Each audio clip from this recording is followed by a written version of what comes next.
단용 비료. 지금 단용 비료로 주는 거는 앞서도 조금 얘기했지만 매우 간단하고요. 단용 비료를 이제 예를 들면 아까는 몇 대 이렇게 비율 전체 NPK의 이렇게 비율에 의해서 전체 몇 킬로가 있을 때 그 비율에 의해서 곱해서 이렇게 값이 나왔잖아요.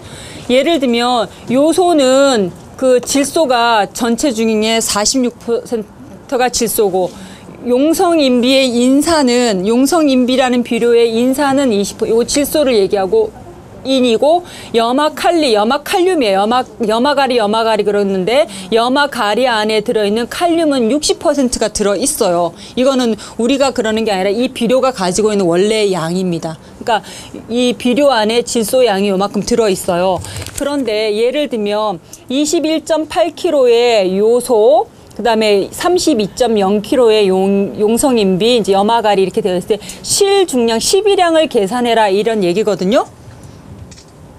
실중량이나 12량은 같은 말이 우리 아까 앞에 이제 12량 혹은 실중량은 성분량에 곱하기 100해서 비료의 성분 함량 이렇게 하라고 되어 있잖아요. 그래서 예를 들면 요소 46%잖아요. 46%. 그러면 어떻게 성분량이 얼마예요? 21.8kg. 어떤 실중량의 46%일 때 21.8kg란 말이에요. 예. 그래서 21.8kg가 있고 그 다음에 곱하기 46% 요렇게 하면 47.39kg. 아까 했던 문제를 다시 한번 반복하는 거예요. 그러면 실제로 요소 비료를 이만큼을 줘야만 요소 푸대가 있잖아요. 그죠? 그 비료 푸대 47.39kg를 줘야만 그 중에 질소가 차지하는 양이 21.8kg가 된다. 그 얘기예요. 됐죠? 똑같이 이제 용성인비의 인산, 그죠? 그러면 용성인비의 인비가 이제 20%인데 실중량은 그럼 얼마냐 그런 얘기잖아요. 그러면 32.0kg을 주는 거를 목표로 한다면 실제로 용성인비 단용이에요. 얘 비료 따로 있고 얘 비료 따로 각각 다른 포대에 들어있는 비료예요. 그래서 아까처럼 뭐 복합 비료면 21대, 뭐 15대, 17 이런 걸 안 쓴 거예요. 복합으로 들어있는 비료가 아니라 단용으로 각각 준다 이 뜻이에요. 그래서 용성인비에는 인산이 20%가 들어있는데 그거를 32kg의 인산을 주려고 하는 거예요. 그럴 때 용성인비 전체 비료량은 얼마여야 되냐. 그러니까 인산 플러스 뭐 밀가루 같은 게 같이 들어있겠죠. 여러 가지. 그죠? 그렇게 되어 있는데 곱하기 똑같이 100에 몇이라고 그랬냐면 20%이니까 20 이렇게 하면 값이 160kg가 나와요. 그래서 160kg의 용성인비를 줘야만 그 안에 32라는 인이 들어있는 거예요. 그 다음에 똑같이 염화가리하고 염화가리는 염화가리의 60%의 양이 13.3kg인데 전체 비료의 양을 얼마큼 줬을 때 13.3g이 되냐 그 얘기잖아요. 그래서 100에 60을 이렇게 했더니 60을 했더니 값이 얼마나 나냐면 22.16kg. 22.16kg의 염화칼이 부대에서 이만큼을 무게를 재서 줘야만 그중에 칼륨 비료가 13.3g이 되는 거예요. 이렇게 단용 비료는 이렇게 각각에 의해서 실중량 혹은 12량이라는 말은 같은 말로 이해를 하시면 되겠습니다. 단용은 이렇게 좀 이렇게 조금 간단해요. 근데 복합 비료가 이제 골치 아픈 거예요. 복합 비료를 아까처럼 이렇게 수치를 딱 주고 그 수치 안에서 딱딱딱 계산하면야 너무 쉽겠지만 절대로 고급 문제는 그렇게 안 나온다는 거고. 여기를 살짝 지워보고요.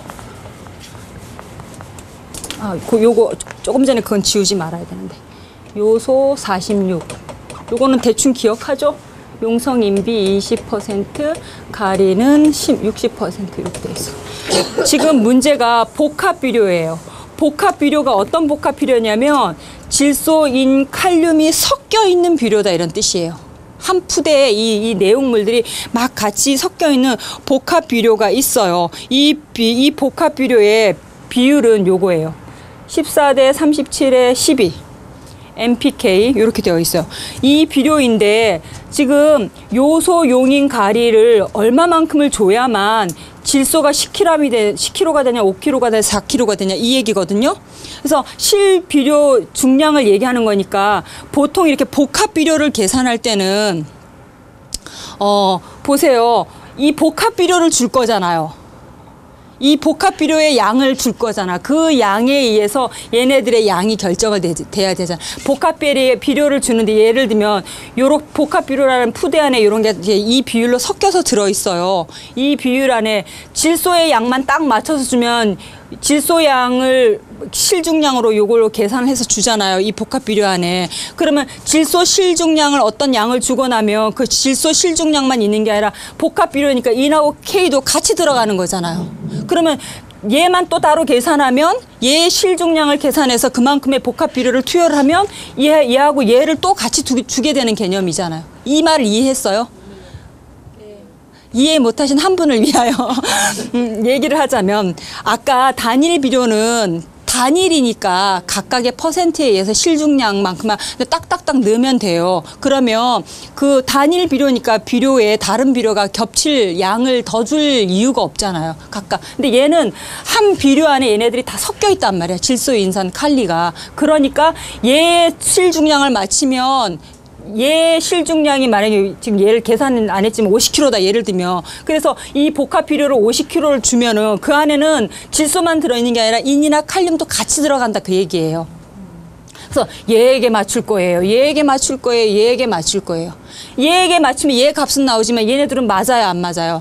안 맞죠. 그래서 이제 이게 어렵다 그 얘기야. 그걸 맞춰줘야 되니까. 이제 요까지는 다 이제 이해를 하신 것 같아요. 이제 한번 이제 맞춰보기를 하겠습니다. 그래서 이 문제를 풀 때, 복합 비료를 풀 때 이 문제를 맞출 때는요, 항상 어떻게 하냐면 이 전체를 할 때 가장 많이 주는 비료를 기준으로 잡으시면 돼요. 여기서 이제 가장 비율이 높은 게 뭐가 되어 있냐면 질소, 인산, 가리의 비율을 했을 때 인산이 100%라고 비율을 여기다 뒀어요. 이거는 문제에서 임의로 이렇게 준 거예요.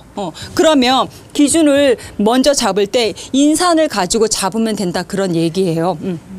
그래서 인산 같은 경우에는 5kg, 인산은 5kg을 시비한다 그랬잖아. 아까 비료 우리 실중량 구하는 그 계산식 실중량은 그죠? 예, 그 비료 5kg 곱하기 어떻게 하라 그랬어요? 100에 37. 비율. 앞에 단일 비료한 것 빨리 컨닝해 보세요. 그러면 이 복합 비료에서 일단 인산 비료를 주는 양이 나왔어요. 13.5kg. 13.5kg를 주면요. 인산 비료 5kg가 요 비율로 들어간 게 된 거예요. 그러면 이제 요만큼의 요 비료에서 그죠? 13.5kg 안에는 그러면 질소는 얼마큼 들어있을까요? 그걸 찾아내면 되잖아요. 그죠? 그래서 13.5kg 안에서 이제 질소의 양을 일단 찾은 거예요. 13.5kg 안에는 질소가 어떻게 들어있냐면 곱하기 14에 100% 중에 14가 들어있다 그랬잖아요. 이 전체 비율 중에 14%. 그래서 이렇게 하면 값이 얼마가 나면 1.89 조금씩 천천히 따라갈게요. 요 복합 비료 요만큼의 양 중에는 1.8kg의 질소가 들어있는 거예요. 근데 원래 요구하는 질소량은 얼만큼이에요? 요만큼이죠. 10kg. 그럼 얼마큼이 모자라요? 많이 모자라죠. 네네. 많이 모자라죠. 그래서 요 5kg에, 이 5kg에 관련되어진 질소 성분을 먼저 찾으세요. 그러면 5kg에 관련되어진 질소 성분은 어떻게 되냐면은 전체 질소가 10kg이고 그죠? 10kg이고 10kg에 40%가 들어있다 그랬잖아요. 일단 써볼게요. 10kg에 40%가 들어있어요. 그 40%. 그래서 요게 4kg, 0.4를 곱하니까 4kg가 되는 거예요. 4kg. 이 4kg는 이렇게 10kg에 40%에서 나온 거예요. 여기서부터 여러분들이 왜 그런가를 조금만 고민하고 계세요. 이 양에서 빼기 1.89를 하면 2.12가 나옵니다. 이게 부족된 질소의 양인 거죠. 전체 질소 10kg이라는 것에, 그죠? 전체 10kg이라는 이 양을 이 전체 복합 비료에서 구하니까 4kg라는 값이 나왔고, 그거에 1.89를 빼니까 2.12라는 질소가 나온 거예요. 그래서 전체 보충해야 될 요소의 실중량은 얼마냐. 그러니까 1.89는 이미 들어갔죠. 그러면 요만큼의 질소를 더 보충을 해주면 되잖아요. 그러니까 질소를 요만큼은, 이건 지금 질소의 양이잖아요. 그러면 어떻게 해야 돼요? 2.11 요 다음 단계예요. 곱하기 100의 46. 이렇게 하면 실중량이 나오죠. 그러면 4.59. 그러니까 4.59. 1.89 더하기 1.89는 이미 인산 비료를 넣을 때 질소가 이미 투과가 되어진 거고, 전체 10g, 전체 10kg의 그 전체 비료 내에서 4.5g을 더 집어넣으면 보충 그 요소의 실중량이 된 거예요. 다음에 이거를 가리를 한 번 더 해볼게요. 좀 헷갈리니까.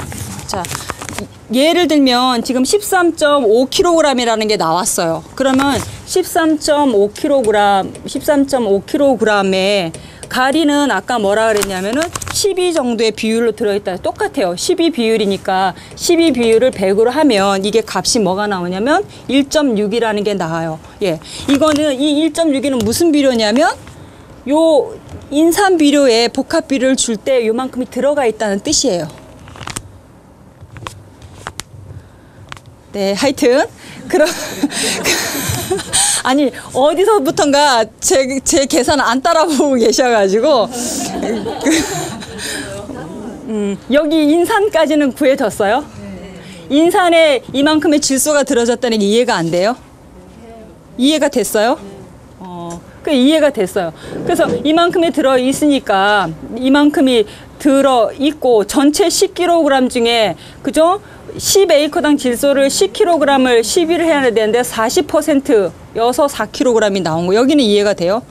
그렇게 해서 거기서 전체 양에서 얘를 뺐더니 이만큼이 더 투과되어져야 된다. 그런 얘기고, 그거에 전체 요소량을 구했더니 이만큼의 양이다.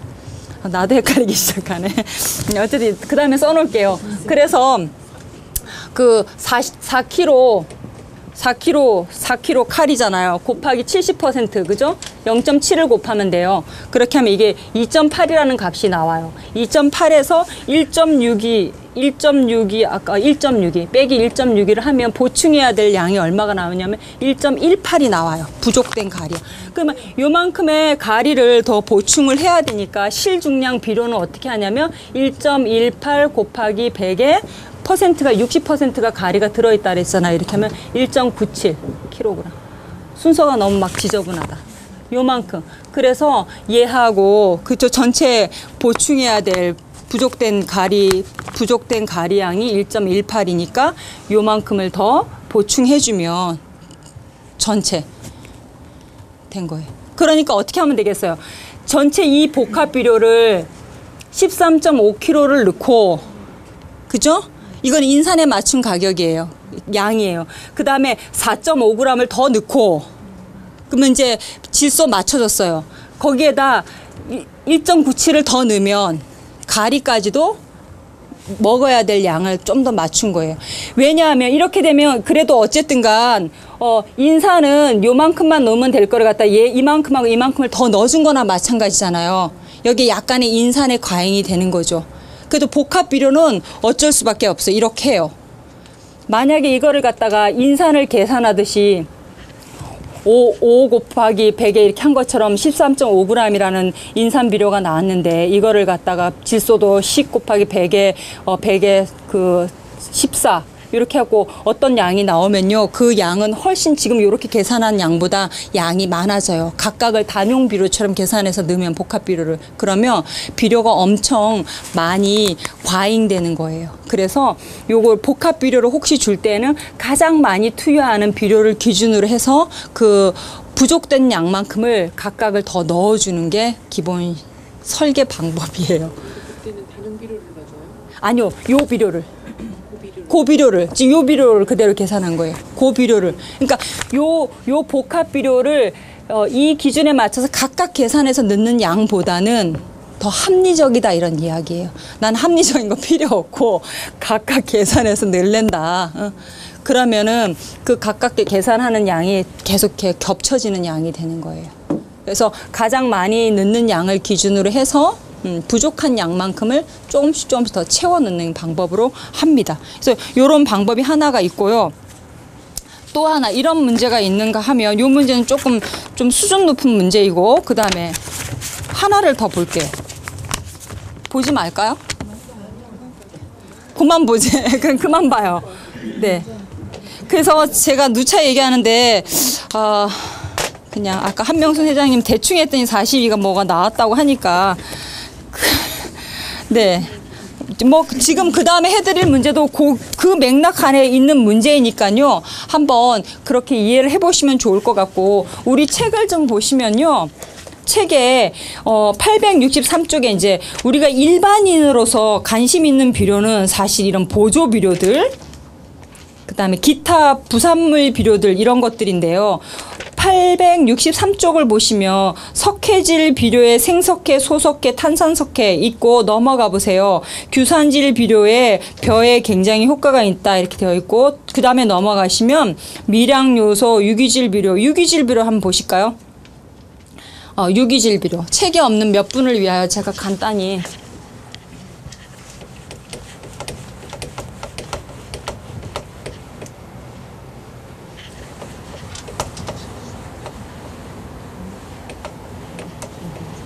예.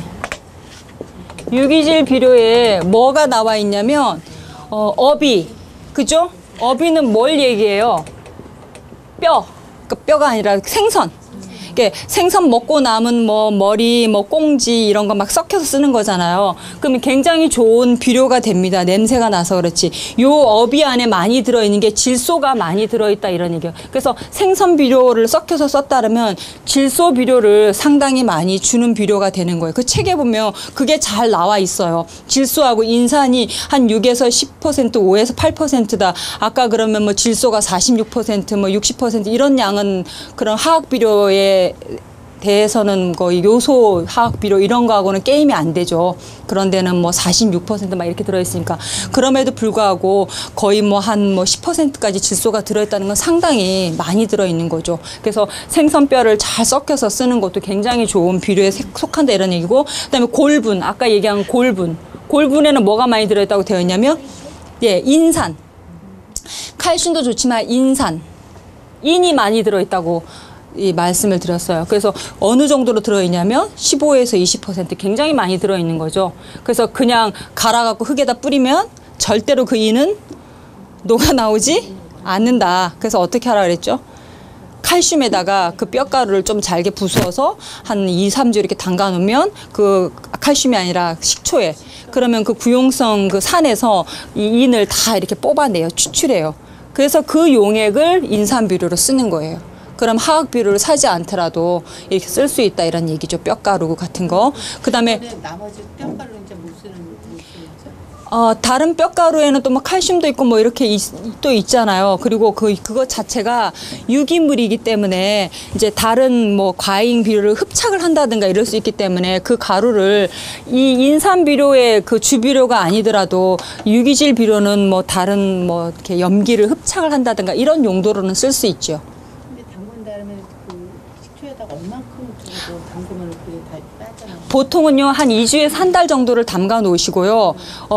그 골분은 그렇게 이제 육안으로 안 보이는데, 그 칼슘 비료는 달걀은 제가 해보니까요, 그 기포가 계속 생기는데 기포가 없어져요. 오래되면 처음에는 기포가 막 부글부글 끓어요. 근데 그 기포가 다 없어질 때가 한 2주 정도 걸려요. 그러면 그거를 보통은 일반적으로는 1:1 비율로, 그러니까 그 뼈 1, 식초 1 이렇게 넣는 양이거든요. 그러면은 굉장히 이게 진합니다. 그래서 희석했을 때는 뭐 500분의 1 희석해서 식물체에 준다든가 이렇게 하는 거예요. 예.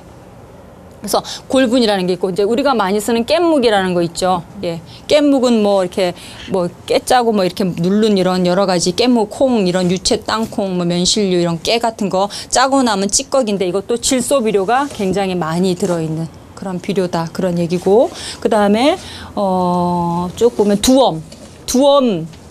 두엄은 뭐 낙엽, 지풀 이런 거 섞여서 만든 그런 거고, 질소가 보시면 알지만 혹시 865쪽 책 가지신 분 보시면 두엄이라는 건 낙엽 막 이런 거 섞여가지고 쓰는데 보면 질소가 0.5%. 매우 조금이죠. 네. 그러니까 업이라든가 골분이라든가 깻묵이 얼마나 많은 질소 비료를 갖고 있는지 알겠죠. 이렇게 되어 있고, 그다음 외양간 두엄 책에 외양간 두엄이 나와 있는데요. 두엄을 뭐 저온으로 퇴적하든 고온으로 퇴적하든 이렇게 하면 거기에서 이제 나오는 여러 가지 있는데, 그 보면은 뭐라고 여기 딱 성분이 뭐다 이렇게 되어 있지 않지만, 두엄이나 이런 거는 이제 요소, 우리 이런 거와 똑같이 질소 비료가 상당히 많이 있는 뭐 동물의 퇴적물이니까, 분비물이니까 그런 것들이 되게 많이, 질소 비료가 굉장히 많이 있는 게, 그리고 그 소나 염소나 이런 것들의 분비물은요, 복합 비료라고 생각하시면 돼요. 굉장히 질소, 인, 아주 다양한 성분들이 많이 들어 있습니다. 딱히 무슨 비료라고 또 여기 써놓지는 않았지만, 그 다음에 초목회. 초목회라는 건 뭐냐, 회라는 거는 이제 태워서 얻은 거다. 그래갖고 그 태우다 보면 그 태운 거에서 나오는 그 액기스 있잖아요. 그런 걸 뭐라고 하던데. 저기 찜질방, 숟가루 찜질방. 네, 목초액. 그게 이게 초목액의 해가 목초액이에요. 그래서 주성분은 탄산, 칼슘이 석회하고 인산이 주성분이다. 그런 얘기예요. 그래서 혹시 이제 목초액, 지금 여기서 쭉 말씀드리는 거는 뭐 유기 농사 지을 때 많이 쓰는 기본적인 비료라고 할 수 있고, 뒤에 가면 인분료. 아까 뭐 소도 있지만 인분료도 그렇게 질소가 양이 아주 많은 건 아닌 걸 알 수가 있고요. 그다음에 닭똥, 개분도 굉장히 많이 쓰고 있습니다. 한 1.6% 이렇게 되어 있고, 누에똥도 쓰는 걸 풋거름은 녹비 그런데 이제 초록색 그 풀을 이야기합니다. 녹비 같은 거 쓰고 있다. 뭐 이런 것도 뭐 질소 비료 중에 하나이기도 하다. 막 이렇게 되어 있어요. 그래서 한번 그렇게 쭉 보시면 될 것 같고요. 그다음에 새로운 비료의 뭐 완효성이냐 석효성이냐, 그다음에 그 탄산시비 우리 했고, 세균 비료, 요즘은 세균 비료라는 말은 이제 세균 비료라는 말로도 많이 쓰지만 뭐라고 쓰냐면은 토양, 네, 박테리아? 아니, 그 뭐라 그러죠? 세균 비료라고 안 그러고 토양 미생물, 단어가 갑자기 생각이 안 나.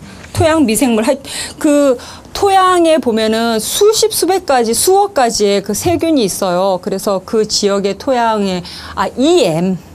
예, 세균 비료가 EM이에요. 쉽게 말하면. 그래서 E가 efficient, 마이크로 오르가니즘 이렇게 되어 있거든요. 그래서 미생물균, 맞아, 이렇게 얘기하는 건데, 그 EM이라는 얘기를 요즘 되게 많이 하고 있고, 그거를 뭐 식물 키우는 비료로 뿐만 아니라 뭐 설거지용으로 쓰고, 뭐 냄새 탈취제로도 쓰고, 굉장히 이렇게 다양한 용도로 쓰고 있고요.